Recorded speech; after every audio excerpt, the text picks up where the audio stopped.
माँ की आखिरी इच्छा। एक बार एक बूढ़ी माँ को उसके बेटे ने एक वृद्धाश्रम में ले जाकर छोड़ा। इस माँ का ये वही इकलौता बेटा था जिसके लिए इस माँ ने जीवन भर संघर्ष किया। इस बेटे के लिए वो सब कुछ किया जो एक माँ को करना चाहिए या माँ कर सकती है।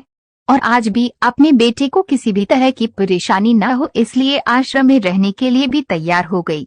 वृद्धाश्रम में रह रही माँ हमेशा अपने बेटे को याद करती मगर बेटा केवल साल में एक बार उसको मिलने जाता या फिर फोन पर बात कर लेता। कई साल बीत गए। वृद्धाश्रम से बेटे को एक दिन फोन आया। उन्होंने कहा, बेटा जल्दी से आश्रम आके अपनी माँ से मिल लो, वो बहुत सीरियस है। बेटा जब अपनी बीमार माँ के पास पहुंचा तब वो अपनी आखिरी सांसें गिन रही थी। बेटे ने अपनी माँ से उसकी आखिरी इच्छा पूछते हुए कहा, माँ मैं तुम्हारे लिए क्या कर सकता हूँ बताओ। माँ ने कहा, बेटा इस आश्रम में गर्मी और मच्छर बहुत ज्यादा है, यहाँ पर कुछ पंखे लगवा देना। फ्रिज न होने की वजह से यहाँ पर हम बूढ़ों को कई बार भूखे पेट ही सोना पड़ता है क्योंकि किसी ने दिया हुआ खाना खराब होने से नहीं बचा पाते।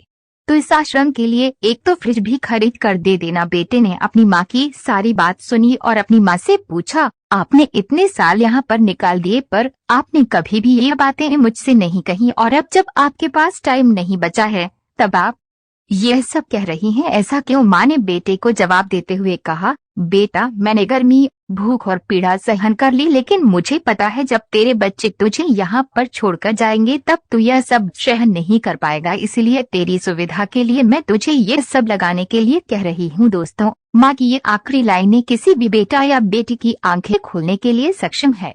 इतिहास हमेशा अपने आप को दोहराता है। अगर आप चाहते हैं कि आपके साथ अच्छा व्यवहार हो तो आपको भी दूसरों के साथ वैसा ही व्यवहार करना पड़ेगा।